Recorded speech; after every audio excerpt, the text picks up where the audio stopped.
Estimados colegas, reciban mis más cordiales saludos. Los saluda Isabel Vera, directora médica de Abbott Nutrición, y estoy saludándolos y recibiéndolos a nuestra plataforma en nombre de todo el equipo de Abbott Perú. Como ustedes saben, tenemos un compromiso con la formación académica, con la educación médica continua de todos los profesionales de la salud de nuestro país. Y es por ello que hemos diseñado la plataforma a la cual les estoy dando la bienvenida, nuestra plataforma virtual Nutriendo la Vida. Esta plataforma estará activa desde el día de hoy en adelante y donde desarrollaremos un programa con temas de mucho interés para ustedes, referente a la evaluación del recién nacido prematuro. Discutiremos sus requerimientos nutricionales. Tenemos invitados médicos expertos en el tema nutricional. Además, discusión de casos clínicos. En nuestra plataforma habrán descargables, artículos comentados por nuestros instructores, en fin, mucha evidencia y mucha ciencia detrás de lo que es nutrir a un prematuro, a un recién nacido prematuro. Esta plataforma Nutriendo la Vida es exclusivamente para el manejo nutricional del recién nacido prematuro. Hay una zona de biblioteca virtual donde ustedes podrán encontrar la información y van a ver que nosotros vamos a brindarles información del portafolio de prematuros de Abbott Nutrición, nuestro portafolio completo, que va a ser una herramienta para ustedes y el manejo de sus pequeños bebés. Sabemos que es una emergencia nutricional el nacimiento de un recién nacido prematuro antes de tiempo y todos los profesionales debemos estar muy preparados para manejar a estos pacientes. Quiero agradecer a nuestros 3 ponentes de nuestra plataforma Nutriendo la Vida. Durante todo el año tendremos con nosotros a la doctora Fiorella Flores. Ella es pediatra, neonatóloga, médico asistente del Hospital Regional Docente de Trujillo, docente de la Universidad Privada Antenor Orrego en Trujillo, y magíster en gestión de servicios de la salud.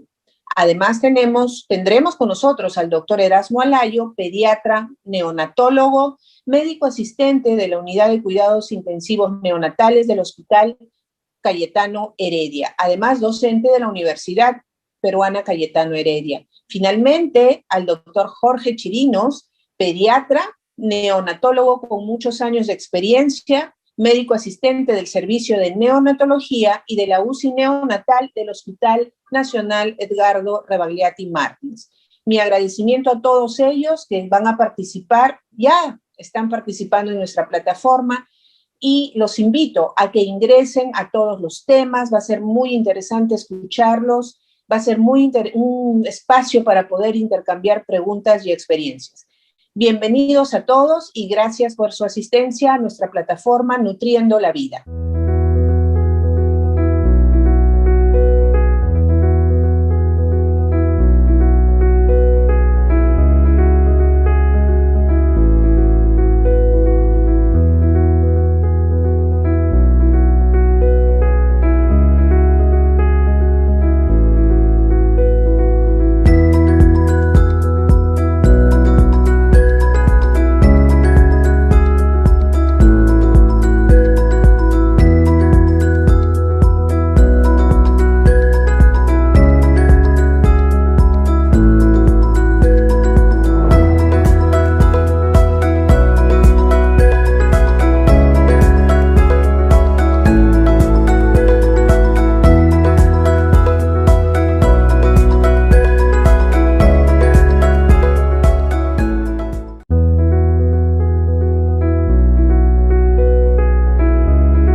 Buenas noches, estimados colegas, bienvenidos a nuestra tercera fecha. Ahora sí, estamos en vivo en nuestra tercera fecha de nuestra plataforma Nutriendo la Vida. Sabemos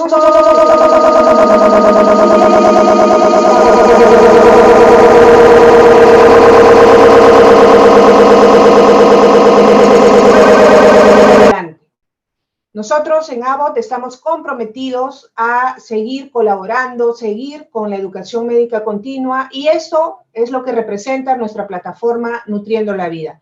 A nosotros, que nos encanta ver a los niñitos, a los pequeñitos, a los prematuritos, ya saben ustedes que hemos trabajado mucho para preparar esta plataforma, y los instructores, nuestros colegas que están aquí como ponentes, como speakers, como desarrolladores de los materiales y todo, están muy animados, trabajan mucho porque saben que se está trabajando y colaborando con la educación de todos los profesionales que estamos reunidos en esta plataforma Nutriendo la Vida 2021. Estoy muy contenta de saludarlos y de presentarles a nuestro ponente de esta noche. Esta noche tenemos con nosotros al doctor Jorge Chirinos.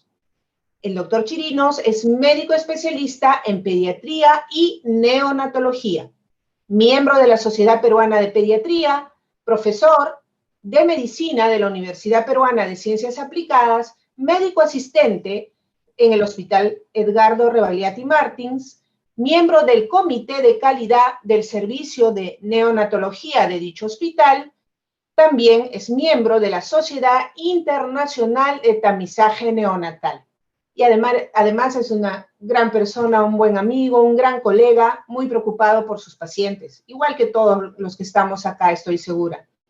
La charla que va a presentar esta noche es Preparando la nutrición enteral del recién nacido. Y ustedes ya saben, desde el primer momento pueden ir enviando las preguntas, porque eso es lo que va a nutrir el evento. Y vamos a tener mucho tiempo para poder conversar con el doctor, que es muy amable y quiere contestar todas las preguntas que puedan tener para así nutrirnos mucho más. Muy bien, nuevamente bienvenidos, doctor Chirinos. Adelante, por favor. Muchas gracias, doctora Vera. Buenas noches con todos. El día de hoy les voy a presentar Preparando al recién nacido a recibir nutrición integral, enfocándonos sobre todo en el recién nacido prematuro. Porque es importante saber que el recién nacido depende de otra persona para que le dé su alimentación, pero el prematuro tiene muchas más dificultades porque no está preparado y depende de nosotros, sobre todo los médicos y el equipo de salud, de saber cuándo le van a dar su alimentación. El clásico de clásicos, todo lo que se refiere a su nutrición, es este artículo que ya tiene algunos años, el 2018, que se trata sobre las estrategias nutricionales para el soporte del prematuro, del infante prematuro en la unidad de cuidados intensivos neonatales. Es un artículo que recomiendo leer a todos. Porque lo que se trata es saber qué le vamos a dar al bebé, cuándo se lo vamos a dar, cómo se lo vamos a dar y a quién se lo vamos a dar, porque no todos los prematuros son iguales. Los problemas son importantes. ¿Cuáles son los requerimientos nutricionales? Una inadecuada ingesta de nutrientes, tanto temprana como tardía, y sus consecuencias. Una nutrición materna inadecuada. Una nutrición en el periodo postnatal temprano, que siempre, en el caso de los bebés de menos de 1.500 gramos, debe ir con nutrición parenteral y nutrición enteral temprana. Y una nutrición en el periodo postnatal tardío, de alimentación enteral tardía, debe ser adecuada también. Pero también, así como hay problemas en el neonato, también hay problemas en el equipo de salud, donde si ponemos arriba los valores, ponemos arriba la sustancia de la sociedad y de la evolución humana, todos los problemas que estamos viendo en esta pandemia, ¿no? En todos lados. Soluciones para el equipo de salud es trabajar en equipo. Hace poco estuvimos muchos de nosotros en la oportunidad de estar en el Hot Topics en Neonatology del año 2020, a fin del año pasado, en donde presentaron estrategias de mejora de calidad en un estudio internacional. Y sin embargo, los que justamente países donde funcionaba la estrategia y sin embargo hubo países donde no funcionaba la estrategia. Y eran las mismas actividades. Entonces, ¿qué pasó? Resulta que lo que había era una falta de cultura en los países donde no funcionaba esta estrategia, que generalmente son los países como el nuestro, países en desarrollo. Entonces, para mejorar la calidad es importante basarse en evidencia, usar datos y literatura publicadas, estar dirigido. Las intervenciones se basan en que voy a esperar un determinado resultado. Colaborativo implica pericia y experiencia de la Red Nacional de Médicos y Expertos, y continuo, debe ser parte de nuestro trabajo diario el seguir y el guiarse a la mejora de la calidad. Y todo quien ideó eso fue justamente el doctor Xu Li, ¿no? Que es un médico canadiense, y el parte del EPIC, que se mejora, está en el caso latino, en el caso está en Colombia.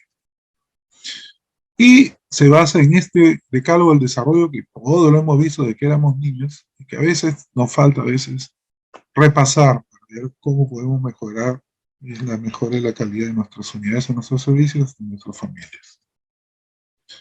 Vamos a hablar ahora de las soluciones para recién nacidos. Porque lo que se trata de hacer es una preparación del intestino al bebé, lo que se llama gut priming. Es importante porque de eso se trata realmente la charla. ¿Cómo hacemos para que nuestro recién nacido prematuro esté adecuadamente? Porque la leche no solamente es un alimento, no solamente de defensas, es sobre todo una vacuna. Y una vacuna que nos va a servir para toda la vida. Por eso es importante usar leche fresca de menos de 4 horas al menos una vez al día. Al menos, por lo menos una de las tomas que hacemos al niño debe ser leche fresca, con menos de 4 horas extraídas de la madre, sin pasteurizar, de la propia mamá. Y eso disminuye NEC, sepsis, retinopatía de la prematuridad y displasia broncopulmonar. Pero en la mayoría de los bebitos tenemos nutrición enteral trófica. ¿Y por qué? Porque se ha visto que en los primeros días de vida, y esto es del año 2006, existe mucho residuo gástrico. Entonces, esa es la razón por la cual no se mide residuo gástrico en los primeros días de vida y y en general no se debe medir, después vamos a discutir eso. Pero en general, los primeros días de vida se debe dar nutrición trófica. También hay trabajos excelentes de la autora Berset que demostraba eso. Pero, ¿qué ha pasado? Ya algunos postulan que el trofismo debe ser solamente para bebés que tienen algún compromiso del estado hemodinámico y que los otros bebés no. Y hay gente que ya empieza con 80 mililitros por kilo de leche, ¿okay? No con 20, que es lo usual. Y sin embargo les va muy bien, no han tenido problemas. Pero no, repito, son niños prematuros estables. Mamá canguro, que esto es algo que se originó en Colombia, en varios sitios, pero quien dio más importancia a esto fueron los colombianos. Es importante, es un modelo de mamá canguro y se hizo el estudio en la Cochrane para ver, del 2019, para ver qué efectos tenía. Y funciona. Reduce la mortalidad, reduce la hipotermia, reduce la sepsis tardía, incrementa la ganancia de peso, incrementa la tasa de lactancia materna. Y sí, no hay diferencia, repito, en el desarrollo psicomotor. Pero de todas maneras tiene tantas ventajas, sobre todo en mortalidad, que definitivamente es algo que debe ser instaurado como regla en todos los servicios de neonatología de nuestro país. Banco de leche humana. Ya quisiéramos nosotros, todavía no tenemos banco de leche humana en realidad, pero sí hay 5 bancos de leche humana en el Perú que son obviamente insuficientes. Pero hay gente que postula que debería haber un banco de leche humana para los prematuros y banco de leche humana de leche a término. Pero no hay ninguna evidencia que soporte eso. Hay, como se dice, un gap de evidencia, ¿no? Una brecha de evidencia que no se ha demostrado al momento que tenga alguna ventaja separar un banco de leche prematuro de un banco de leche término. Detener las transfusiones para prevenir NEC, ¿no? Hace años ha habido personas que están postulando que hay que detener las transfusiones mientras damos la vía oral para evitar NEC.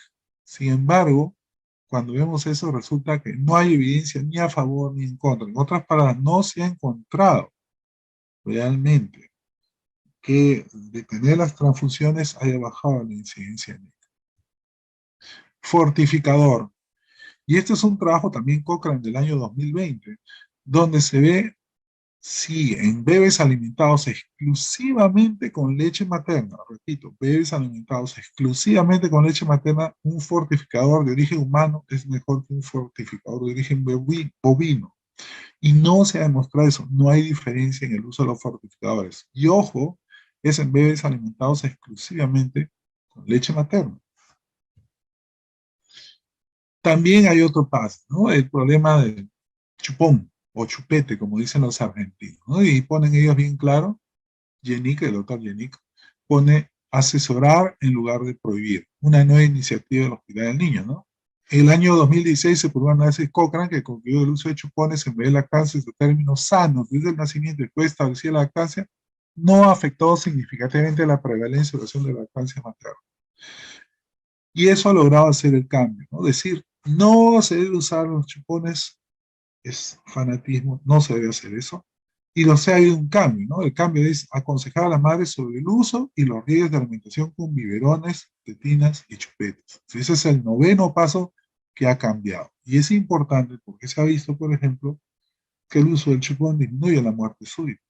También, si se usa demasiado tiempo, puede disminuir el desarrollo del lenguaje. Pero esto que deforma la vía aérea, que deforma la lengua, la boca, etcétera, eso se ha demostrado que es falso. Todo tiene sus pros y sus contras y lo que hay que hacer es evaluar en cada paciente la necesidad o no de usar tetinas y chupones. Con respecto, por ejemplo, a la succión no nutritiva, que se usaba hace mucho tiempo cuando era interno, cuando fui residente y después se dejó de usar. ¿Por qué? Porque se trata de eso. Si ustedes ven el dibujo de abajo, ustedes ven un bebito prematuro con su sonda y con su chuponcito. ¿Qué cosa es? Es tratar de estimular la succión mientras el bebé recibe su alimentación. Esa es la succión no nutritiva.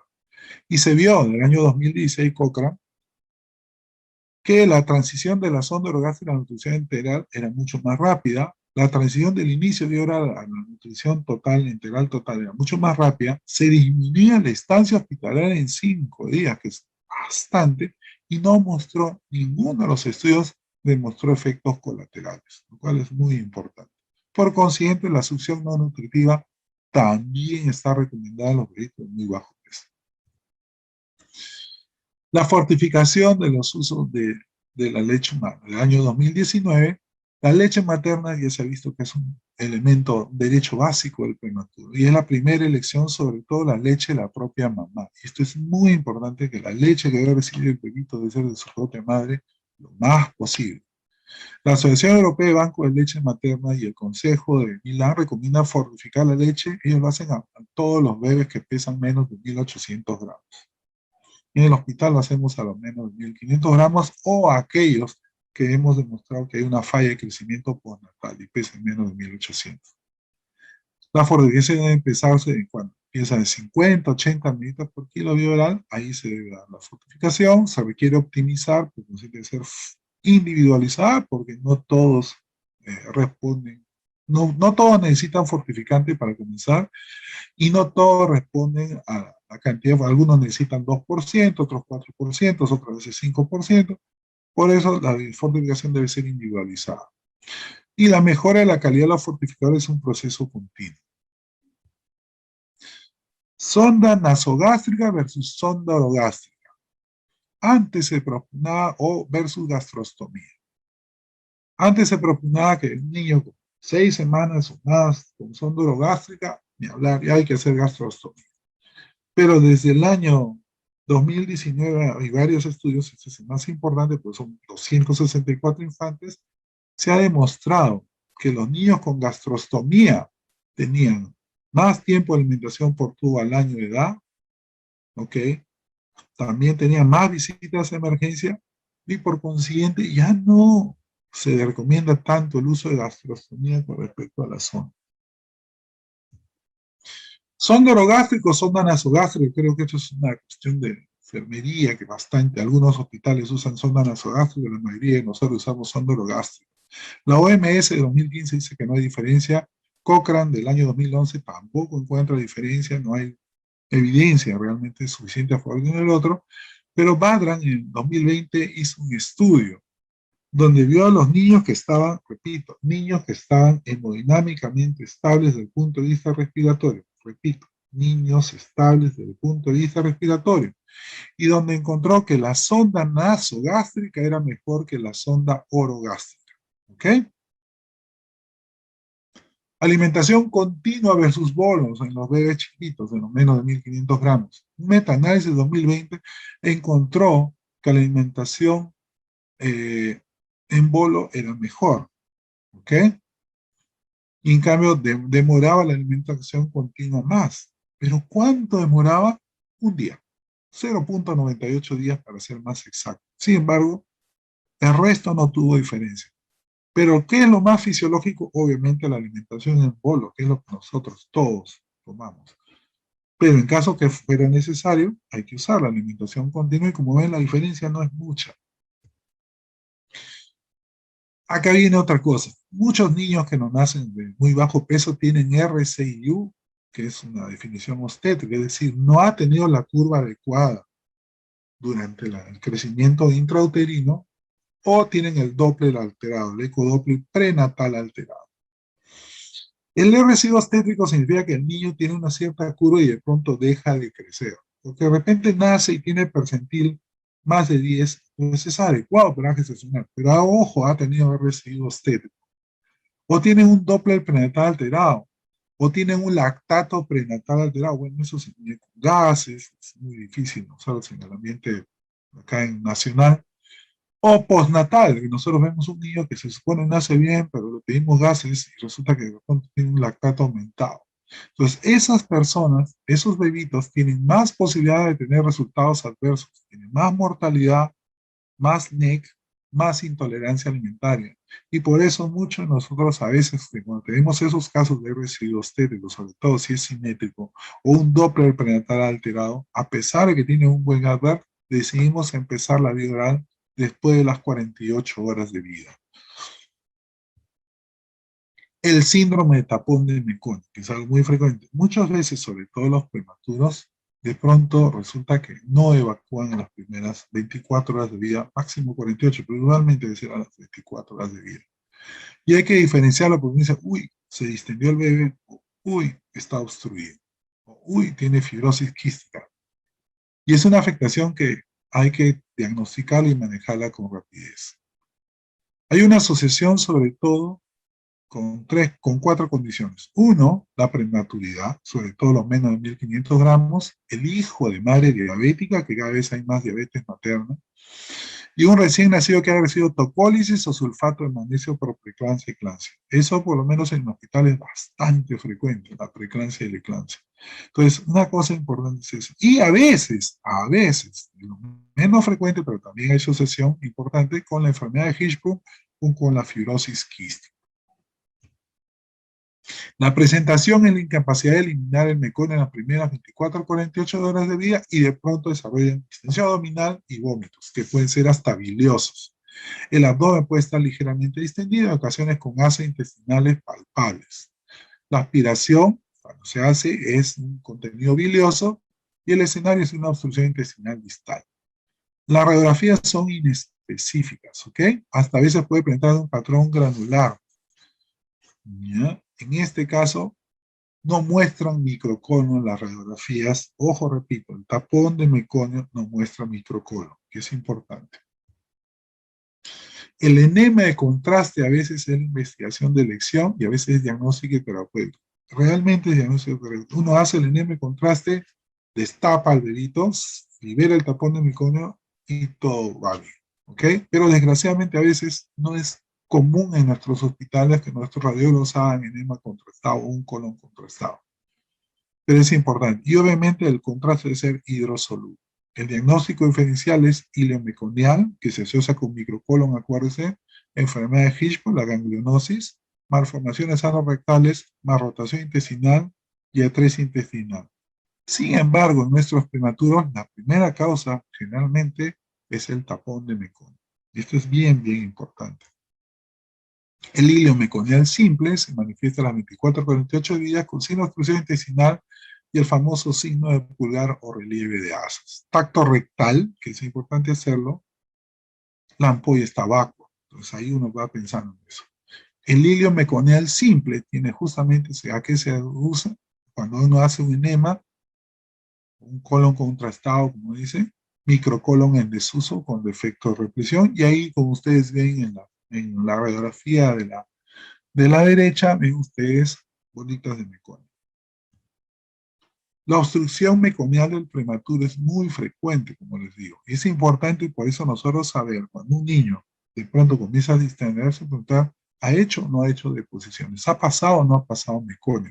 ¿Cómo ha sido el meconio? Muchas veces la sugerencia del meconio está ligoso, bastante espeso. Y eso es muy importante.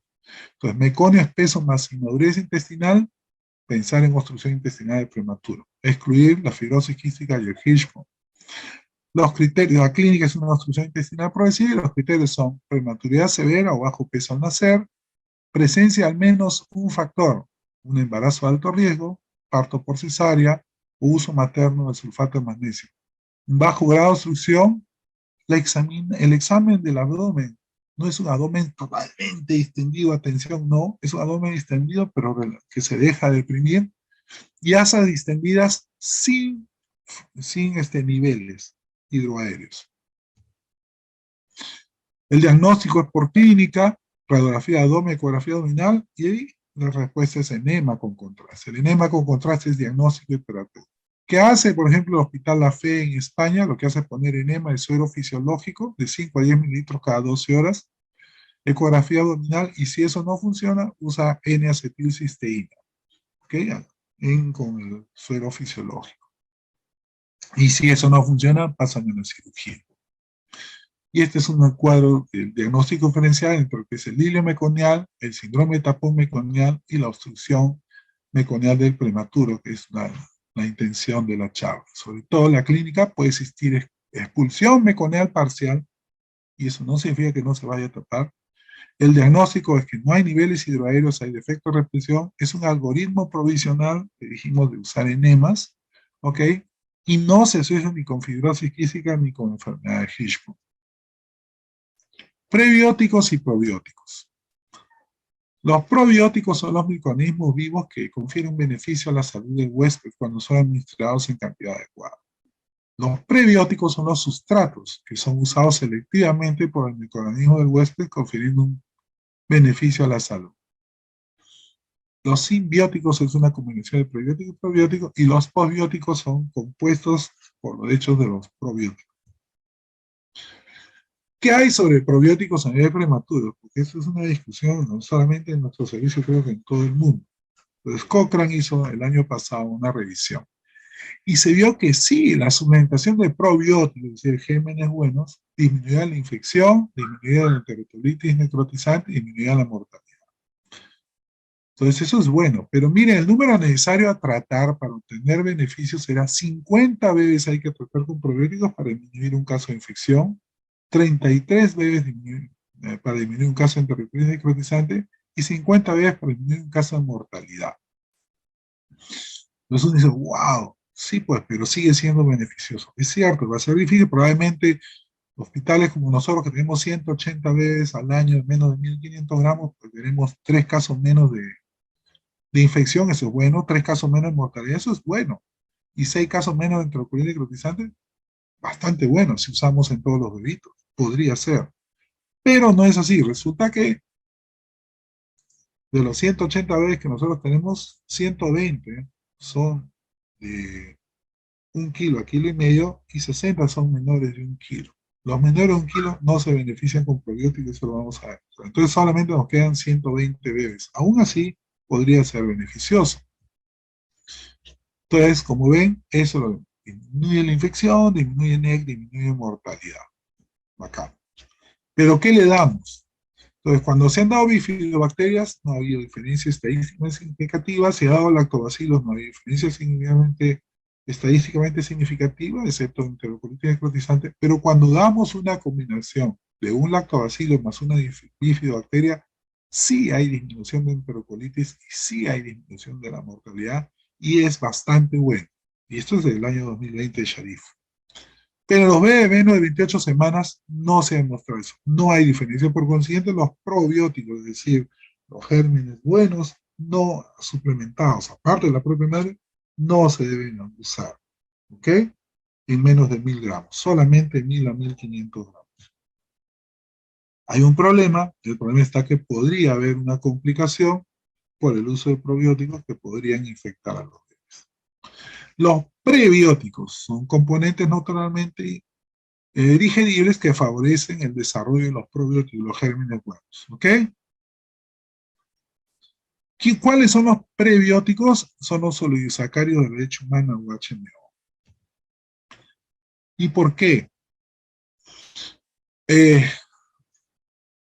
Porque son parte de nuestra fisiología, no solamente nosotros, sino de todos los mamíferos.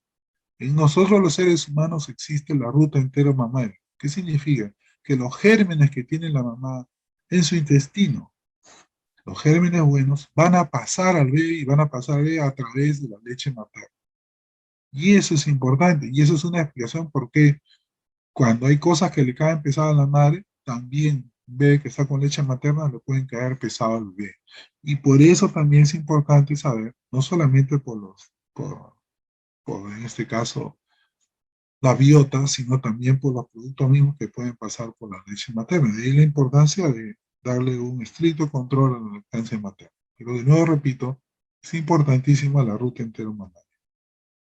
Hay muchos HMOs en la leche materna. Estos son los 33 más abundantes, van de 60 a 120, 140 por cada mamá. Cada mamá tiene su perfil de HMOs. Y es importante porque a la microbiota, ¿por qué es importante la microbiota? Por medio de neurotransmisores que producen ellos los mismos gérmenes, más el nervio vago regula la función cerebral y viceversa. Hay un eje microbioma intestino-cerebro. ¿Ok? Entonces los HMO regulan el sistema inmune innato, ¿no? Favorecen la maduración del intestino, ¿no? Tienen efectos antiadhesivos de los gérmenes, tienen efecto prebiótico y tienen efecto antiinflamatorio. ¿Qué hay del manejo de los residuos gástricos? Acá tenemos todo el espectro de residuos gástricos. ¿Qué hacemos con los residuos gástricos? Descartar o regresar el residuo gástrico, esto es Cochrane 2019, no hay evidencia ni a favor ni en contra. Si algunos dicen descártalo, otros dicen no, regrésalo, no hay diferencia. No hay evidencia todavía suficiente para hacer una recomendación al respecto. Entonces, los residuos gástricos ya no se deben chequear a menos que haya signo de NEC o una obstrucción intestinal. Si no, no se deben chequear. El chequear residuos no solo no disminuir el NEC, sino que atrasa en 6 días a alcanzar el 100% vía oral. O sea, si nosotros no usamos nutrición no nutritiva y si chequeamos los residuos gástricos, lo que estamos haciendo es alargar la estancia hospitalaria 11 días. Los residuos se chequean a gravedad, no por aspiración. Y más aún en el caso de nosotros. ¿Por qué? Porque nosotros no tenemos sondas siliconadas que tienen un orificio terminal, sino sondas de plástico que se pegan porque tienen orificios a los costados. Y eso hace que se peguen a la mucosa. Entonces, aspirar ahí uno puede terminar haciendo biopsia en mucosa gástrica y residuos sanguíneos.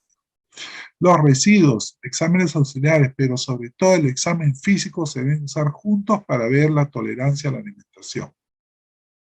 Un residuo gástrico es patológico si es bilioso oscuro. Si es bilioso claro, no es patológico. Si es sanguinolento, si es patológico, y si es mayor del 50% del volumen administrado o si hay signo clínico de NEC. Esas son las condiciones. Bilioso oscuro, sanguinolento, más del 50% del volumen administrado o si hay signo clínico de NEC, es patológico. No hay significancia estadística de regresar o no regresar, o dar leche o fórmula fresca, no hay. No hay diferencia estadística. Hay todo un algoritmo para lo que es manejo de los residuos gástricos, pero al final esto es lo importante. No medir residuos gástricos a menos que haya signo de NEC. No los midamos. Hay servicios que tienen más de una década, la mayoría tienen más de una década, 15 años, 18 años, etc., donde no se ha demostrado ningún beneficio de medir residuos gástricos, excepto 6 años. La nutrición de recién nacido postquirúrgico es un problema. Este es un caso, un bebito con NEC. Es un problema tan antiguo como la cirugía misma. Y estamos viendo, mire, el año 2005, que algunos empiezan nutrición trófica a las 12 horas post cirugía. Y eso es lo que vamos a tratar de. Es un reto. Alimentar a un recién nacido muy bajo peso, hemos visto, ya es un reto, así no tenga cirugía. Pero muchos bebitos terminan con necesidad quirúrgica, sobre todo gastrointestinal, y si son prematuros. Entonces, hay dos reglas de oro para alimentar a un bebé postquirúrgico. Uno, que trabaje todo el servicio en base a una guía o protocolo. Y dos, que la alimentación enteral siempre será mejor que la parenteral. Por consiguiente, hay que tratar de empezar la nutrición enteral lo más pronto posible. Y se demuestra esto en estos años donde se ve que un niño que tiene un servicio, perdón, que tiene 100, una guía, un protocolo, llega mucho antes a la nutrición enteral y a mucho mejor los resultados si es que todos siguen una guía o un protocolo. Eso es muy importante. Y acá también se ve claramente, ¿ok? Claramente que un protocolo es una importante medida para prevención de NEC en los infartos prematuros. Y no solamente es llegar más rápido al 100% de oral, sino también disminuye la incidencia de NEC. ¿Con qué iniciar la vía oral? Esto es muy importante porque todos decimos leche, ¿no es cierto? Sí, pero mire, aquí hay un trabajo del año 2019 que habla de dar una solución enteral, ¿no? Un ensayo clínico randomizado, ¿no? Da un líquido, al líquido similar al líquido amniótico, porque es cierto, dentro de la barriga de la mano los bebitos toman líquido amniótico, dando un factor estimulante de colonia de granulocitos y eritropoyetina. Y demostró mejor tolerancia. Sí, pero mejor tolerancia versus ¿qué? Versus agua. Resulta que placebo era agua. Entonces, no. La leche materna sigue siendo lo mejor, a menos que haya un ensayo clínico aleatorizado que diga que esta solución es mejor que la leche materna, no hay. Por consiguiente, es mucho mejor la leche materna. ¿Ok? No se ha demostrado ventaja de la destroza asegurada frente a la leche materna o frente a la fórmula maternizada. Solamente si es que no hay leche materna de la propia madre, no hay leche materna de banco, tendríamos que usar fórmula. En el intestino, a más alto el defecto intestinal, más tiempo recuperarse. La colostomía es frecuente por una malformación anorrectal y hay que saber que apenas el bebé esté despierto y esté hemodinámicamente estable, usualmente a las 4 horas de haber sido operado, empieza la vía oral. Algunos empiezan al libitum, a demanda, o sea, de frente le dan, otros usan el famoso plan pilórico, es decir, de a poco van a incrementar. Lo único que hay que ver es que al alta el estómago está funcionando correctamente y la madre sepa entrenada para dar limpieza y mantenimiento adecuado del estómago. Desgraciadamente muchas veces hay complicaciones, pero esto es lo ideal. Una buena cirugía, un paciente que está adecuadamente, tuvo una buena cirugía, una pre-cirugía, un acto quirúrgico adecuado y un cuidado post-quirúrgico adecuado, el bebé debe iniciar a violar muy pronto. La nutrición post-piloromiotomía, si no ha habido complicaciones, la nutrición enteral debe iniciar cuando el paciente esté despierto y hemodinámicamente estable, usualmente 4 a 8 horas después de haber salido de SOP. Y nunca en post-piloromiotomía debe usarse sonda orogástrica. Nunca, porque eso empeora. Ya el píloro que ha sido sometido a cirugía está algo inflamado. Y usar una sonda es mucho peor, pero inflama. Puede hacerse un plan pilórico progresivo, que es el caso mexicano, o a libre demanda, que es el caso de los americanos, ¿no? Del Pediatrics del 2016. Cualquiera de los dos es importante. El caso mexicano, por ejemplo, o el caso americano. El plan pilórico, en el caso que es esto del hospital del niño, consiste en una primera toma a las 4 horas post-op. Cuando el bebé esté despierto de manera estable, usan 10 centímetros por toma, porque generalmente es un bebé a término. Luego la segunda toma 20, la tercera toma 30, la cuarta toma 40, así llegar hasta el 100% de hora. Si vomita, mantener mi volumen en la toma anterior y luego seguir progresando. Si la cirugía no ha tenido complicaciones y el bebé entró a sala en condiciones estables y ha salido de sala igual, el bebé va a tolerar esto sin ningún problema. Y como digo, este es un manejo relativamente conservador con respecto a Estados Unidos, donde sencillamente le dan alivio de mano. Gastrosquisis es un gran problema porque no hay guías. No hay guías. La única guía que he encontrado es esta de 2019, que es bastante complicada. Es post cirugía de gastrosquisis, ¿no? Hacen 4 estadios, ¿ok? Para primero dar una alimentación trófica, y la alimentación trófica significa que empezar a las 24 horas después del cierre del defecto, ¿ok? 2, empezar la alimentación por succión. 3, empezar la lactancia materna directa. Y 4, es disminuir la estancia hospitalaria y que se vaya a su casa. Y esto es todo el protocolo. Es bastante complicado, es de Hobson, del British Medical Council Pediatrics, del 2019, ahí lo tienen y lo pueden ver. Es importante usarlo así. ¿Qué es lo más importante de este protocolo? Hay 2 estadios, el A y el B. El B es cuando hay complicaciones del A. Lo importante es que empiezan a las 24 horas de haber sido operado. ¿Ok? Donde se ofrece alimentación trófica. ¿Ok? 1 mililitro cada 4 horas por día. Clampa el tubo 1 hora y luego lo abre para drenaje. No se aspira. Continúa así hasta que el gasto de residuo gástrico sea menor de 10 mililitros por kilo por día. Y si eso sale, entonces pasan ustedes al estadio 2. El estadio 2 ya comienza a dar más, 15 mililitros por kilo por día. Todo está bien, no vomita. Perfecto, pasamos al estadio 3. Comenzamos a ingresar de 15 en 15, cada un día o cada 2 días, interdiario. Y hasta se puede ofrecer leche materna, ¿ok? Si es que el niño tolera el 75%. No vomita, todo está bien, pasamos al estadio 4, que es de frente a la leche materna a libre demanda o alimentar con fórmula en el caso que la mamá no pueda. Si las cosas no van bien, se da el plan B, que no es nada frecuente. Ahí sí tiene que aspirar, descartar, poner un tubo, ver el drenaje, pasar, ahí sí, pasar, por ejemplo, pues no hay que aspirar, solamente en casos necesarios, pasar a dar mucho más lento o usar perfusora. A veces no toleran ni la leche materna y tenemos que usar fórmulas extensamente hidrolizadas. Atresia de esófago. Este es otro problema también que vemos. Más todavía si es prematuro, ¿no? Hay muchos que dicen que hay que iniciar aporte entre las 48 horas a 72 horas después de la cirugía, en caso de haberse utilizado una sonda transanastomótica. Los argentinos, y es que nosotros usamos eso de la Funda Samín del 2012, dice que la administración viral quedará postergada hasta la realización del esofagograma de control, que generalmente lo hacemos entre el 5º y 7º día. Mientras tanto, fomentar el uso del chupete, del chupón. Una vez confirmada la permanencia esofágica, será administración de leche en pequeñas cantidades, tan pronto como sea posible. Si la madre mantuvo la lactancia, es fundamental intentar hacer la alimentación en un momento placentero. Ya es 5º, 7º día, porque ellos lo que quieren asegurarse es que no haya dehiscencias. Austria, la ad libitum, ¿no? Murcia, España, por ejemplo, que no han encontrado estudios prospectivos. El Reino Unido y Irlanda usan sonda.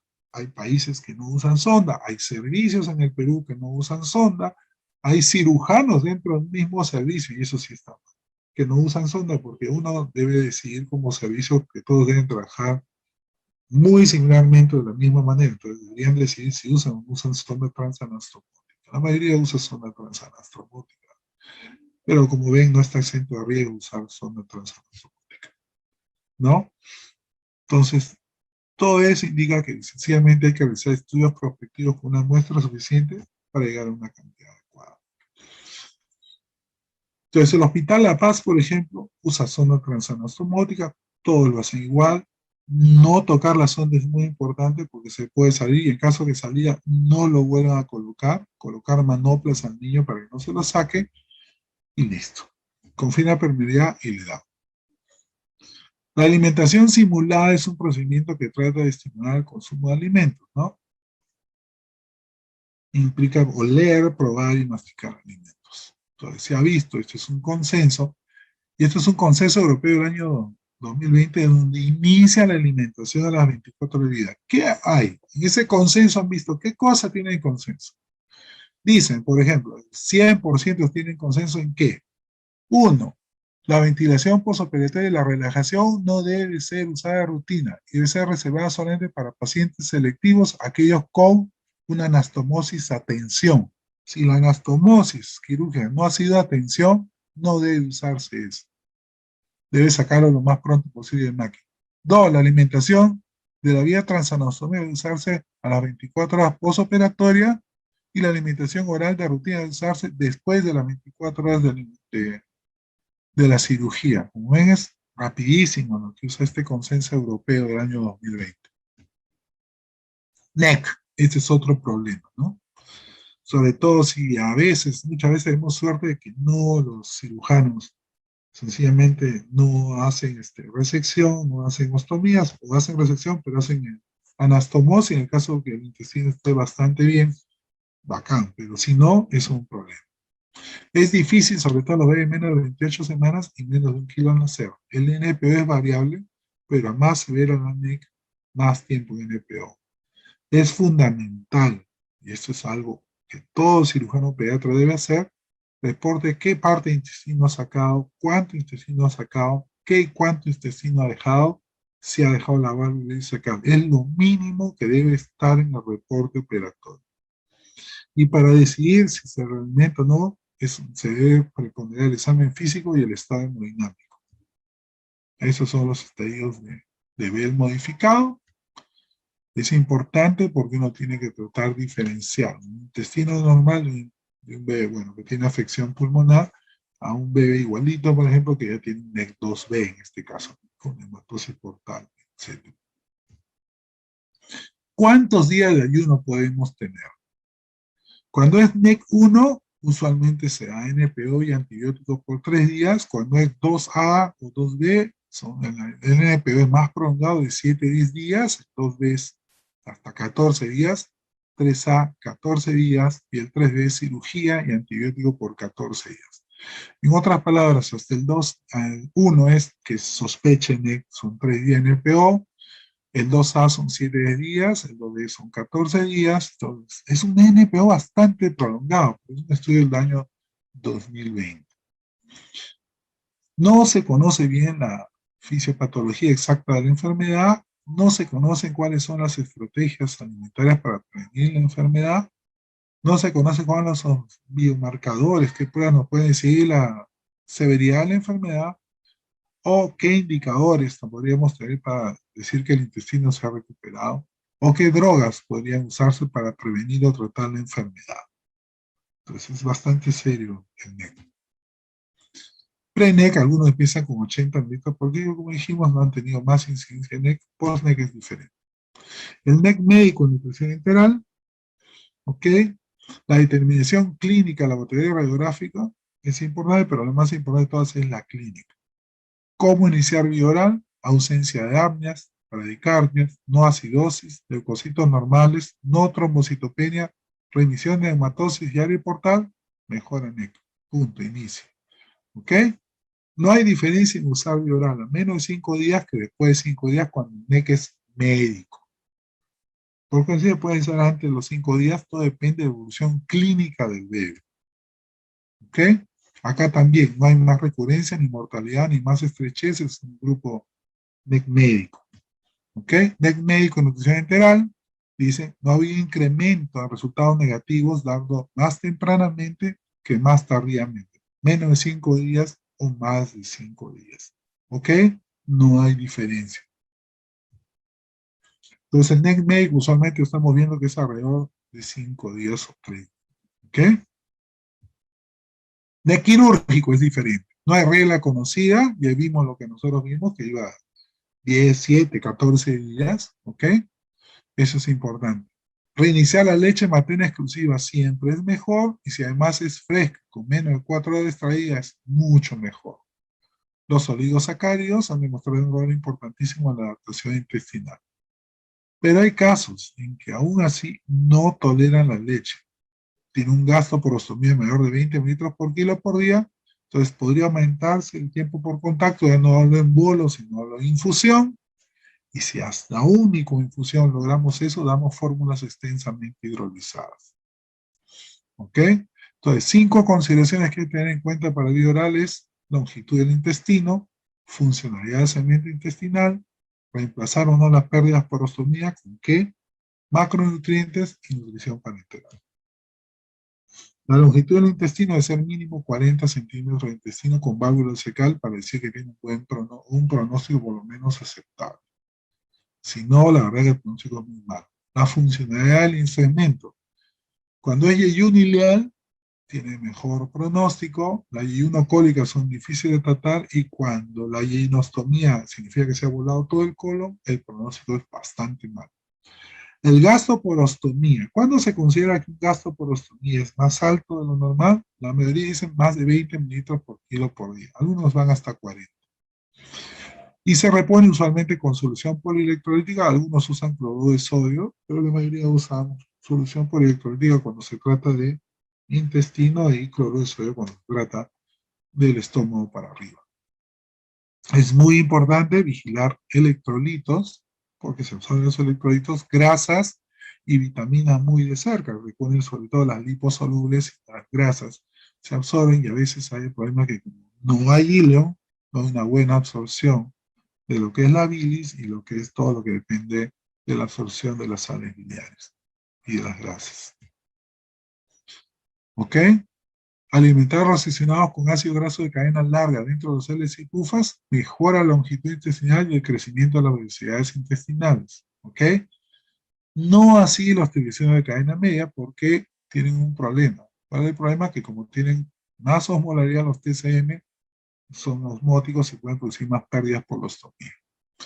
En cuanto a proteínas, la leche materna sí es la mejor proteína.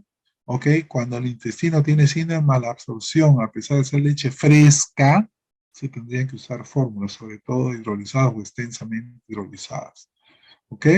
Esto es muy, muy importante, porque a veces no tolera leche materna, y decimos, "Oh, no tolera leche materna". No, queremos leche materna fresca, que significa que se administra de menos de 4 horas de extraída. Y si eso no lo tolera, recién pasar a fórmulas extensamente hidrolizadas o moderadamente hidrolizadas. Vamos avanzando. Los oligosacáridos se usan como sustrato para los colonocitos. Los ácidos grasos de cadena corta como el butirato aumentan la adaptación intestinal a corto y largo plazo. Pero no debe exceder el total del 40% de las calorías totales, porque tienen efectos osmóticos. Y la nutrición parenteral, obvio, es básico para el tratamiento de la NEC, sobre todo, tanto médica, pero sobre todo quirúrgica, definitivamente. Y eso sería todo. Muchas gracias. No sé si tienen alguna pregunta, por favor. Muchas gracias por la ponencia. Ahora daremos inicio a la ronda de preguntas y respuestas.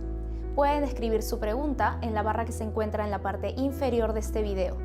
Haremos la moderación de la mayor cantidad de preguntas para el tiempo que disponemos. ¡Empecemos!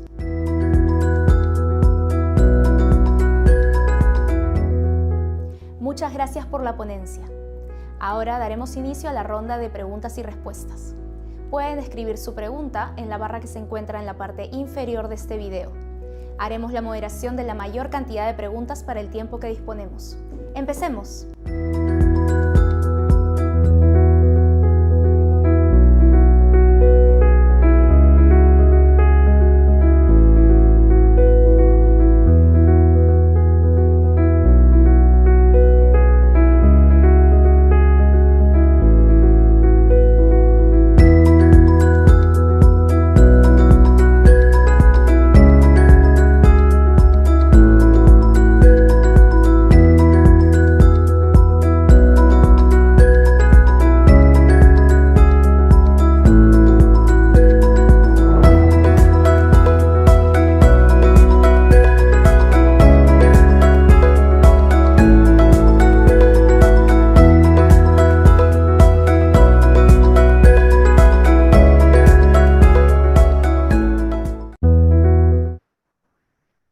Gracias, doctor Chirinos. Muy interesante escucharlo, muy amplia y diversas situaciones a las que se tienen que enfrentar ustedes como neonatólogos y preparando al prematuro que tiene tantas complicaciones, ¿no? Alimentarlo no es fácil. No, no es sencillo, uno pensaría que leche materna ad libitum y se acabó. No es así, ¿no? El No es así, paciente exacto. más prematuro tiene más dificultades, aún disponiendo de gran cantidad de leche materna, ¿no? Así, doctor. Como tenemos pocos minutos, pero ya tengo varias preguntas. Entonces, por ejemplo, Heidi Giovanna Hernández le pregunta, una pregunta muy interesante, ¿cómo identificar un prematuro con riesgo de desnutrición? Un prematuro que es pequeño para edad gestacional, es decir, ha nacido por debajo del percentil y tiene un tremendo riesgo de ser desnutrido. Además, en el caso de un bebito que ha nacido adecuado, aparentemente con buen habla, pero sin embargo hemodinámicamente inestable, también. Todo bebé que no llega a recuperar su peso como máximo los 14 días de vida es alto riesgo prolongado. Más allá de los 11 días de vida es alto riesgo de nutrición. Todo bebé que ha sufrido enterocolitis necrotizante de grado severo, de 2B para arriba, es alto riesgo de nutrición. Y todo bebé que no tenga nutrición parenteral en su hospital, sobre todo menos de 1.500 gramos, menos de 1.800 gramos, es alto riesgo de nutrición. Y además de eso, todo servicio donde no cuente con una guía o un protocolo de nutrición integral para ese tipo de bebés. Eso es bien importante porque se ha visto que tener una guía hace que todo el mundo trabaje de manera similar y hace que los niños crezcan bastante bien y la incidencia entre los necrotizante u otras patologías baje bastante. Gracias, doctor. Sí, realmente esa parte que usted mostró de estudios actuales donde demuestran cómo tener protocolos incluso disminuye la presentación de NEC, disminuye, eso es importantísimo. Ojalá todos nuestros hospitales funcionen de esa forma. Otra pregunta de Rubén Arturo Rodríguez. ¿Considera usted en nuestra realidad iniciar dieta trófica a 80 mililitros por kilo? Muy buena pregunta. Depende del bebé. Yo realmente, esto es año 2019-2020, yo realmente hasta ahora inicio con 20 a 30 mililitros por kilo como trófica. Y sigo así por 3 días al menos, y después empiezo a aumentar, 20 a 30 por kilo por día. He leído esto, realmente lo hemos presentado en el servicio algunas veces y la verdad que todos tenemos dudas. ¿Y por qué tenemos dudas? Porque aún usando nutrición trófica hemos tenido problemas en algunos bebés. Yo supongo que muchos de esos bebitos, cuando uno lee el artículo, son recién nacidos prematuros, por lo demás sano, ha tenido un excelente Apgar, nunca recibió asistencia ventilatoria, nunca ha tenido infección severa, nunca ha tenido regurgitación, es un bebé adecuado para la sexual, etc. Entonces, no lo he usado yo de manera personal, engañaría eso. Sí hemos usado nosotros como digo, nutrición trófica, empezando con 20 a 30 mililitros por kilo por día, sin considerarlo dentro de los líquidos que recibe el bebé y realmente con eso nos hemos manejado bien. El tiempo que uno debe dar nutrición trófica es bastante variable. Usualmente un bebé de 1.000 a 1.500 gramos que es estable, usualmente damos 3 días y después empezamos a aumentar. Y un bebé más bien que no ha nacido bien, que tiene problemas, empezamos recién la hora de las 48 horas y esperamos usualmente unos 5 días de nutrición trófica para recién ir incrementando la leche, el volumen de nutrición integral. Gracias, mi doctor. Continuemos. Ana María Cervantes le pregunta sobre la calostroterapia. ¿En qué tipo de pacientes se puede indicar y qué beneficios tiene? La calostroterapia es realmente el verdadero gut trimming, que significa que uno saque calostro de la madre y lo coloque en la mejilla, en cantidades pocas. No dice, pero caramba, en la mejilla no hace mucho efecto, en absoluto. Ajá. Es como la vacuna que nos de rotavirus, ¿no? El rotavirus no necesita llegar al intestino, solamente llega a la boca y le hizo igualito es la leche materna.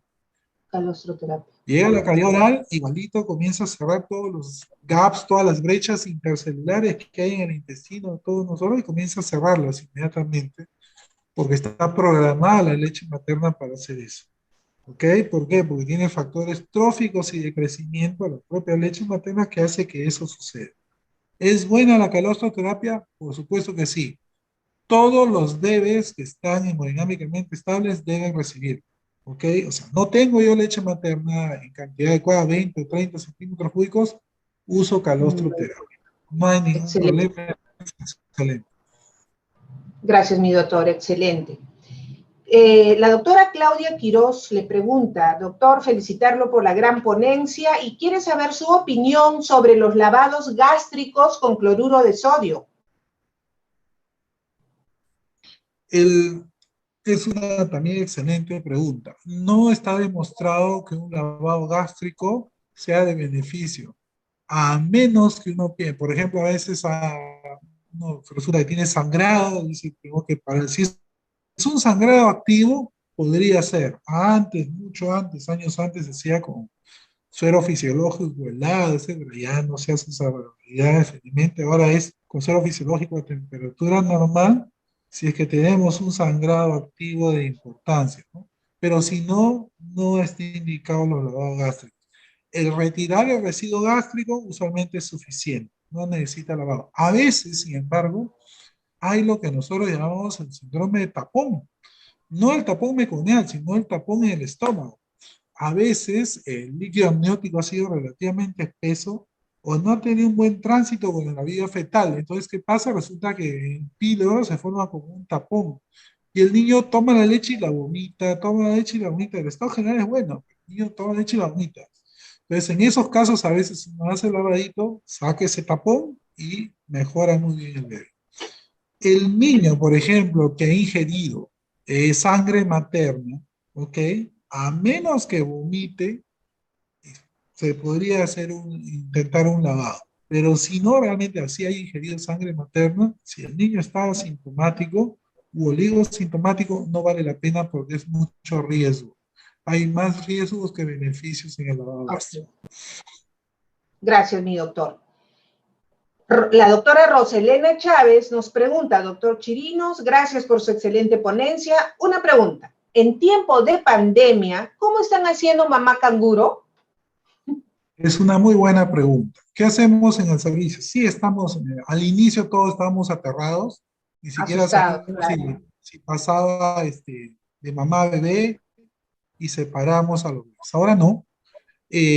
Lo que si van las mamás, entra mamá canguro, lo hacemos por horarios, por el tamaño de nuestras habitaciones, ¿no? Para que haya una distancia más o menos 2 a 3 metros entre mamá y mamá, separados algún grupo de mamás en la mañana y otras mamás en la tarde, para que entren y hagan mamá canguro a sus bebés. No hay ningún problema. La única cosa que les pedimos es una prueba rápida negativa, ¿ok? Usualmente la antigénica ahora, y con eso pueden pasar las mamás y hacen su mamá canguro sin ningún problema. Excelente, excelente práctica. Es que tienen un equipo allá muy bueno, mi doctor, y qué bien que apliquen eso. Pero recién, o sea, como le No digo, la importa, yo, primera ola, no no, sí, estábamos me todos imagino. terror. Ahora hemos aprendido, hemos conocido más al virus que felizmente hemos tenido casos, entre comillas, positivos, pero al final no se confirmaron. Entonces hemos visto que Okay. realmente no había que separar. Y a veces las mamás no comprenden esa separación del bebé, pero cuando nosotros le decimos, señora, eso va a disminuir la posibilidad que usted, si se enferma, contagie a su bebé, comprenden perfectamente la necesidad Ya, de hacerse claro. pruebas antigénicas seriadas para que puedan pasar a ver a su bebé. Muchas gracias, doctor. Interesante conocer siempre la experiencia de la UCI neonatal del Rebagliati. José Mario Ortiz Pilares le pregunta, ¿existe relación de la sonda nasogástrica con la muerte súbita? Buena pregunta. Hay algunos estudios que dicen que sí la hay, pero realmente no he encontrado un estudio en un ensayo clínico aleatorizado para que relacione sonda nasogástrica o sonda orogástrica con muerte súbita. No lo he encontrado. Ya, mi doctor. Luego, Hans Valverde Espinosa le pregunta, si hay un paciente posoperado por NEC y tiene sonda orogástrica y sonda transanastomótica, ¿sería importante el residuo en la primera para la progresión transanastomótica? No necesariamente. Es posible que justamente por la zona transanastomótica el residuo sea continuo y por lo siguiente no esperar que tenga un residuo escaso no tendría razón de ser. Ok. ¿Qué? El reflujo aumenta con la zona transanastomótica y por consiguiente nosotros consideramos que un volumen es un volumen mucho más grande como para empezar nutrición enteral. No nos manejamos así. Ahora, nosotros usualmente no usamos sondas, los cirujanos o nosotros mismos como clínicos tratamos de no usar sondas transanastomóticas, ¿no? O hacen ostomía o hacen anastomosis en el caso de la cirugía de NEC y tratamos de evitar el uso de sonda. Cuando usamos sonda en el rito postquirúrgico, es cierto que nos fijamos en el residuo gástrico, pero mucho más nos fijamos, por ejemplo, en si perímetro abdominal, si hay ruidos, si hace deposiciones. El estado general del bebé es mucho más importante que el hecho solo del residuo gástrico. Gracias, mi doctor. El doctor Juan Alatrista del Hospital de San Juan del Lurigancho le pregunta acerca de las curvas de Fenton. Dice, para el peso objetivo del recién nacido prematuro muy bajo, o sea, muy bajo peso al nacer, me imagino, si deben usar las curvas de Fenton para evaluar su peso objetivo. Nosotros hacemos eso. O sea, hay dos escuelas, una usa una curva de crecimiento intrahospitalaria, no usa la curva de Fenton, que se supone que es prenatal, pero en el servicio nosotros usamos la curva de Fenton. Es una muy buena pregunta. ¿Por qué? Porque hay artículos que dicen que lo normal o lo aceptable es que uno pueda perder hasta 0.8 de mediciones estándar del peso. Pero cuando uno nace, uno busca la calculadora de Fenton, ¿no? En Peditools, por ejemplo, y uno busca en qué desviación estándar, que es corseta famoso, ¿se acuerdan de corseta de Segar? Decíamos nosotros, por eso es corseta de desviación estándar, pero eso es importante, porque eso nosotros podíamos decir, ok, ¿en qué score Z, en qué percentil ha nacido ese bebé? ¿Y qué es lo normal que podría parar como máximo? Hay bebitos, por ejemplo, hoy día justo estamos discutiendo con nuestro residente, una bebita que había nacido con Z-score de más 0.8. Entonces, lo normal como máximo, perdón, debería llegar hasta 0, ¿no? Su percentil 0. De 0 más 0.8 hasta 0. Pero esta bebita había perdido hasta menos 0.87. O sea, había perdido más de de lo aceptable. Entonces, lo ideal, como todos sabemos, es que siga creciendo igual que en el útero de la madre. Eso es muy difícil de lograr y por eso es esta nueva aceptación o esa nueva teoría que hasta 0.8 de pérdida de su percentil, de su score Z, podríamos considerarlo como aceptable. Y es lo único que podemos hacer nosotros. Entonces, si usted, doctor, encuentra que su bebé ha perdido score Z, pero ese score Z está dentro todavía de lo aceptable, por ejemplo, si nació con 1.5, le quitamos 0.8, puede perder hasta más 0.7. Si pierde más de eso y termina siendo más 0.6 meses, estamos mal. Hay que hacer algo para nutrir más a ese paciente, ¿no? Si el bebé nació chiquitito, va a ser un gran problema, porque si ya nace negativo, score Z negativo, y nace negativiza mucho más problemático todavía. Entonces, eso sí es importante para que usted sepa que le debe seguir nutriendo al bebé, porque a veces sucede de que de pronto un bebito ha estado con problemas de nutrición, todo, y de pronto comienza a traer bien viral y comienza a dar 50, 60, dice, uy, ya nos estamos pasando, está creciendo demasiado. Pero si uno busca de repente su score Z de ese bebé, lo que está haciendo ese bebé es un catch-up. Recién está tratando de agarrar su curva, su percentil y su Z-score que realmente le corresponde. Entonces no nos asustemos si un bebé comienza a subir rápido de peso, Ujú. sin edemas obviamente, o con muy poco Claro. edema, sino que está yendo bien, está haciendo su catch-up de crecimiento.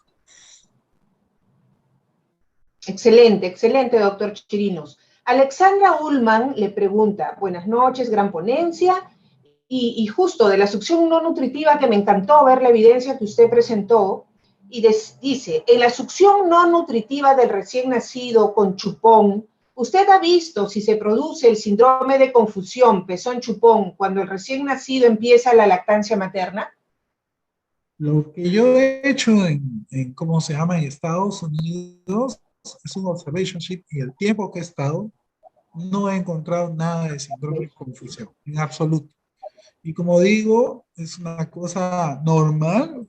Yo invitaría, me encantaría que fuera una cosa normal que todos pasemos, no pasemos, rotemos un mes en Estados Unidos o en Europa, Chile, o en cualquier lugar que esté más desarrollado que nosotros en neonatología, para que veamos qué es lo que ellos hacen y cómo les va mejor que a nosotros, porque al final lo uno que tiene que tratar de hacer es el benchmark y tratar de imitar lo que hacen mejor otras personas. No solamente con el Perú, con el extranjero, sino entre nuestros mismos hospitales. Hay hospitales que hacen mejor nutrición parenteral, hay hospitales que manejan mejor la leche materna que nosotros, y así cada tratar de ir mejorando entre nosotros las cosas que hacemos.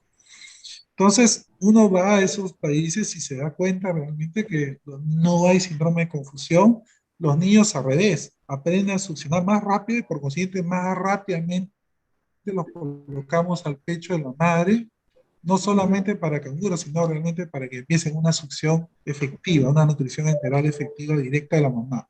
No, no hay síndrome de confusión, realmente, como le digo, tiene ventajas y no se ha encontrado ningún efecto adverso.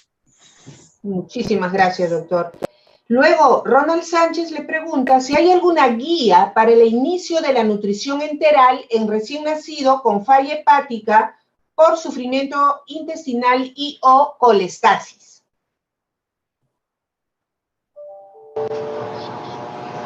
Sí hay guías, las guías sobre todo son de falla intestinal cuando hay síndrome de intestino corto, ¿ok? Sí, las tienen tanto los cirujanos pediatras como los neonatólogos. Son pocos casos, son escasos. En estos bebés a veces tenemos que dar fórmulas, leche materna y si no van bien, fórmulas extensamente hidrolizadas. A veces tenemos que dar triglicéridos de cadena media y depende de la evolución clínica de cada bebé. También esos bebés, si están en nutrición parenteral, lo que hacemos es nutrición parenteral ciclada. ¿Ok? Ok, gracias, doctor. Hay un montón de preguntas tan buenas que no quiero cortar nunca, pero sé que el tiempo es así, pero por ejemplo aquí, Gabriela León le pregunta, buenas noches, muchas gracias por la excelente ponencia. ¿Qué recomendación de inicio de nutrición enteral en prematuros extremos, en ventilación mecánica o BAFO? Siempre leche materna. Y si es posible, la propia madre, y si es posible, fresca. Menos de 4 horas de emitida, al menos una vez al día. O sea, eso es bien importante. Porque si usted, Excelente. doctora, le da leche materna fresca al bebé, va a tener menos NEC, menos sepsis tardía, menos ventilación mecánica, olvídese, y mayor ganancia de peso. O sea, ni hablar. La leche de la propia madre es mejor, la leche materna es individual, cada mamá produce su leche materna para su bebé. Obviamente, como la sangre, ¿no? Que cuando uno pasa la sangre a sus hijos, siempre va con los genes, etcétera, con sus ventajas Así y es. sus desventajas. Y obviamente cuando uno, digamos, transfunde sangre, bueno, pues sí, tiene sus riesgos. Usar sangre de banco, pues obviamente la han tenido que esterilizar o pasteurizar, mejor dicho, para que no tenga esos riesgos, pero es mucho mejor la leche materna de cada mamá y es mucho mejor que sea fresca. Eso es bien importante. Por eso recién lo ha Importante. sacado en 2019 el doctor Xu Li, pero funciona realmente espectacular, está funcionando muy bien eso. O sea, si usted puede dar vía oral, obviamente leche materna. ¿El bebé en ventilación bajo puede tener vía oral? Sí, doctor, sí puede tener. ¿El bebé en ventilación mecánica puede tener vía oral? Sí, puede tener vía oral. Hemos tenido bebitos en ventilación mecánica prolongada, 100% vía oral en el hospital. Excelente, No hay excelente la experiencia de contraindicación. De hecho, estar en ustedes. ventilación mecánica no contraindica la vía oral. Perfecto. Doctor, el doctor Miguel Linares le pregunta en gastrosquisis, aun cuando no hay mayor literatura mundial, no se la hice, ¿no? ¿Cuáles son los parámetros más importantes para iniciar la alimentación enteral? Uno, el estado hemodinámico. Si el estado hemodinámico es el adecuado, el paciente lo que tiene que hacer es iniciar la vía oral. Como le dije, es 1 centímetro cúbico de leche materna a las 24 horas de ser operado y el bebé está estable.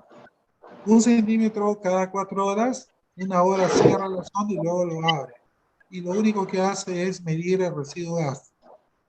Sí, el residuo gástrico, por ejemplo, si el bebé pesó 2 kilos, si el residuo gástrico es más de 20 por kilo por día, más de 20 centímetros al día, un bebé de 2 kilos, ¿qué hacemos? Nada, seguimos haciendo lo mismo, esa nutrición trófica. Una vez que eso sale, ese residuo, viene siendo menos de 10 cc por kilo día, entonces, ¿qué hacemos ahí? Comenzamos a incrementar la leche, el volumen de leche, que es hasta 15 centímetros mililitros por kilo por día, de 15 en 15 se va incrementando. El estado Ya, hemodinámico es mucho más importante, no hay que guiarse mucho en los residuos lo único que nos van a decir es si vamos a incrementar o nos vamos a quedar ahí, nada más. Si nosotros dejamos un NPO prolongado, vamos a ir a la atrofia intestinal, y peor todavía si es un bebé con gastrosquisis, que ya de por sí ese intestino no está nada para nada sano. Si encima de eso dejamos un NPO prolongado, es mucho peor. Gracias, mi doctor. El doctor Alatrista, también del Hospital San Juan de Lurigancho, quiere saber su opinión respecto al uso de supositorios. El uso, si es un bebé, por ejemplo, que tiene un síndrome de tapón de meconio, cuando uno usa, digamos, lo hace de manera, a veces de manera ambulatoria uno lo usa. ¿Por qué? Porque usualmente los papás no son muy favorables al uso de enemas. Pero si estamos en el hospital, en una UCI neonatal, prácticamente el uso de supositorios no se hace, lo que usamos son enemas. Y la respuesta generalmente es muy buena. Excelente, doctor. Betty Finkelstein lo saluda desde Tacna. ¿La nutrición trófica puede hacerse exclusivamente con leche materna o puede usarse fórmulas para prematuros? La nutrición trófica idealmente debe hacerse con leche materna de la propia madre. Si no hay eso, se tiene que usar leche de banco. Pero si no hubiera eso, se puede usar, en el último de los casos, fórmula para prematuros. Para prematuros. Antes se pensaba de que uno debería dar fórmulas de 20 calorías por onza y ir incrementando, pero resulta que las fórmulas actuales, los molares actuales de prematuros, es relativamente baja, es muy similar a las fórmulas a término. Por consiguiente, no puede usar nutrición trófica con fórmulas para prematuros sin problemas. Idealmente en los hospitales deberíamos tener fórmulas estériles, ¿no? Pero Muchas gracias, doctor. Sí, no la hay. Ya tendríamos que conversar de eso también en otra. Dos preguntas más, mi doctor. Hermes Domínguez Ñavincopa le pregunta, a propósito del tema de fortificación que también mencionó en su presentación, ¿a partir de cuánto volumen se puede fortificar la leche materna? En nuestro hospital lo hacemos a partir de 80 a 100. Cuando el bebé ya está recibiendo de 80 a 100 mililitros por kilo de oral, iniciamos nosotros la nutrición. Hay literatura que empieza hasta con 50 y comienza a usar la fortificación. Esa es una muy buena pregunta, doctor Domínguez, y yo sí considero importante que ustedes en sus servicios se reúnan y decidan a partir de cuándo empiezan. Nosotros empezamos, me acuerdo, con 100, o sea, llegamos a 100 mililitros por kilo de vía oral y empezamos la fortificación. Ahora lo hacemos con 80. Pero hay literatura, como digo, que empieza con 50 y algunos empiezan mucho más temprano, pero la mayoría de la literatura ya empieza con 50 mililitros por kilo de vía oral para empezar la fortificación. Eso es decisión de cada servicio, como le digo, y nosotros empezamos con 80 y no nos ha ido bien, ¿no? De 100 hemos bajado a 80 y va bien. Excelente, doctor. Excelente. Y algo también parecido, es importante lo que preguntan nuestros colegas porque están tratando de sacar de la experiencia de ustedes prácticas para que puedan usar ellos en sus respectivos centros de trabajo. Por ejemplo, Betty Filkenstein le pregunta, ¿las fórmulas extensamente hidrolizadas son estándar o hay alguna presentación para prematuros? No hay presentación para prematuros de fórmula extensamente hidrolizada, son estandarizadas. Excelente. Y finalmente, una pregunta de otro colega, ¿cómo se fortifica la leche materna al 3% o es al 2%? Ya. Cuando uno dice 3%, 2%, se refiere a un sobrecito por cada, por ejemplo, 1% sería un sobrecito en polvo por cada 100 centímetros cúbicos de leche. O en el caso 2% serían 2 sobrecitos por cada 100 centímetros cúbicos de leche. 3% serían 3 sobrecitos en 100 centímetros cúbicos de leche materna. Y así, no 4%, son 4 sobrecitos en 100 centímetros cúbicos. Hay dos maneras de fortificar en polvo. Hay una manera que es la usual, la ideal, la que digamos que son fórmulas o fortificantes comerciales debidamente estandarizados. Eso es lo ideal, que puede ser tanto en polvo como en líquido. Sin embargo, tanto en Cochrane como en trabajos, sobre todo en la India, a veces tenemos que usar, cuando no tenemos ese fortificante, la familia no lo puede comprar, usamos el fortificante que en el hospital llamamos casero. ¿Qué hacemos? Usamos el polvo de fórmula para prematuros para echarlo a la leche, como si fuera un fortificante casero. No es igual, no crecen igual los bebitos que fuera un fortificante comercial, pero sin embargo crecen mejor que si no tuvieran fortificante. ¿Cómo saber si debemos usar o no el fortificante? Viendo la curva cómo va la curva de crecimiento de ese bebé. Si el bebé con pura leche materna crece espectacularmente, no necesita fortificante, no hay problema. Pero si no está pasando eso, no llega a 80 mililitros por kilo, el bebé no me está ganando peso adecuadamente como debe ser, comienzo a fortificar. Usualmente nosotros empezamos al 2%, y si va bien todo, tolera bien, 3, 4 días y tolera bien, pasamos al 4%, es decir, 4 sobrecitos en 100 mililitros de leche materna.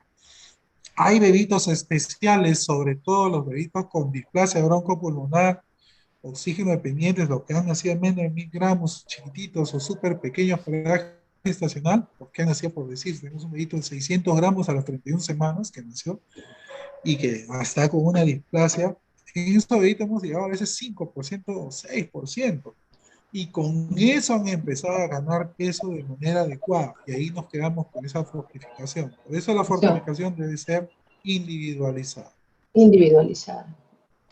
Gracias, mi doctor. Y ahora sí, finalmente, ya Fernando Cisneros le pregunta su opinión sobre el uso de metoclopramida y eritromicina en estos pacientitos como gastroquinéticos.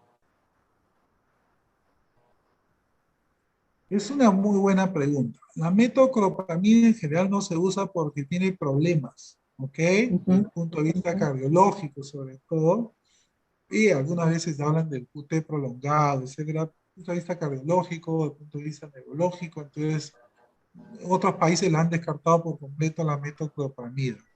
Algunos usamos a veces domperidona, ¿ok? Que también tiene sus bemoles, pero usualmente es mucho mejor tolerado que la metoclopramida.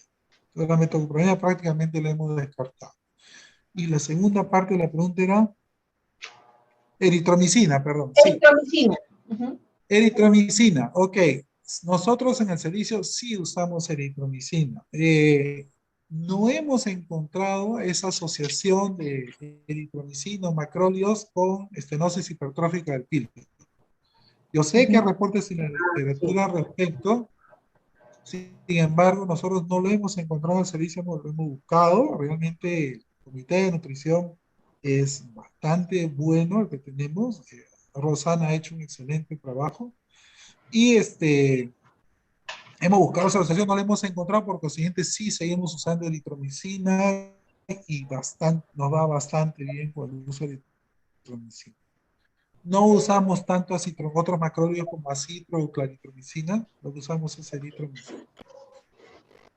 Gracias, mi doctor. Y perdón, le pido disculpas, pero llegó una súper pregunta también muy interesante. Ahora sí le prometo que es la última ya. ¿Toma en cuenta el valor del lactato para el inicio de la vía oral en el NEC médico y o quirúrgico? Y de ser así, ¿cuál valor es el límite a usar? Muy buena pregunta. El lactato, por ejemplo, normal es menor de 1.5, ¿ok? Y nosotros conseguimos en el servicio que más del doble, o sea, más de 3 hay que parar las orejas. De nuevo, repito, la clínica es lo más importante, ¿ok? Sin embargo, el bebito que le pedimos controles y ya no hay leucocitosis, no hay desviación izquierda, ¿ok? Y tiene funciones urinarias estables sin necesidad de inotrópicos, ningún tipo de soporte, y su lactato está aumentado, paramos la oreja. Decimos, algo pasa de repente, ¿ok? Y por consiguiente somos más precavidos para reiniciar la vida en este bebé y decimos, vamos a esperar 24 48 horas más para pedir de repente un nuevo control. Pero más importante, como digo, porque puede ser que el hemograma esté normal, el lactato esté normal, todo está normal, pero el bebé no lo usa bien, Eso es. no iniciamos viola. Entonces, mucho más importante es la evaluación del estado hemodinámico y de ahí la importancia que uno describa bien lo que encuentra en el bebé, porque uno en base a eso, cuando por ejemplo no es la misma persona que pasa visita todos los días al bebé, el hecho de uno describir qué es lo que encontrado en el bebito ayuda mucho a que viene al día siguiente a evaluar al bebé a ver si realmente amerita o no amerita la viola. Por eso la descripción de las funciones vitales son fundamentales. Doctor Chirinos, como siempre ha sido un placer escucharlo. A ustedes, colegas, les agradecemos muchísimo las preguntas, están interesados, tienen ganas de aprender, de saber las experiencias de médicos, asistentes con tanta experiencia, valga la redundancia, como el doctor Chirinos, que trabaja en un hospital de primer nivel. Y qué lindo que nos hemos dado este tiempo, gracias doctor, más de 30 minutos de preguntas, ya no puedo quitarle más su tiempo para todos los colegas también. Creo que hay muchas cosas muy interesantes que sacamos de la presentación. Me quedo con, por ejemplo, la necesidad de protocolos en los servicios. Ojalá tengamos protocolos en el país, pero por lo menos tengamos protocolos en nuestro servicio, ¿no? Eso...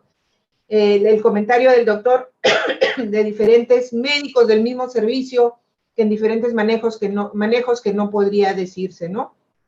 Interesante conocerlo de la succión no nutritiva, de los beneficios. Y algo muy importante, doctor, habló usted del chupón o chupete y en vez de decir no, mejor asesorar. Y eso trae mejor beneficio en nuestros bebitos.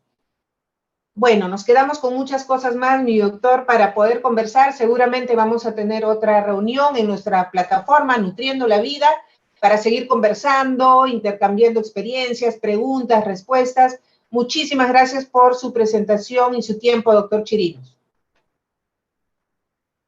Muchísimas gracias a ustedes y al público por haberme soportado todo ese tiempo. Gracias. Y gracias a todos ustedes, colegas, por su asistencia. Estoy muy contenta con nuestra plataforma Nutriendo la Vida. Cuídense mucho, por favor, sigamos adelante y prometemos seguir con esta plataforma con mucha información y con la participación de muchos otros colegas que podrán manifestar su experiencia para beneficio de todos nosotros. Muchísimas gracias, buenas noches, que pasen una buena semana, que sigan pasando una buena semana. Buenas noches. Hemos finalizado con la sesión del día de hoy. Muchas gracias.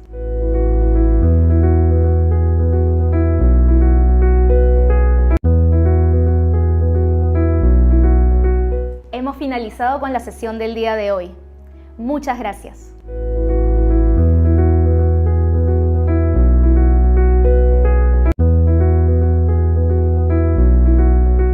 Hemos finalizado con la sesión del día de hoy.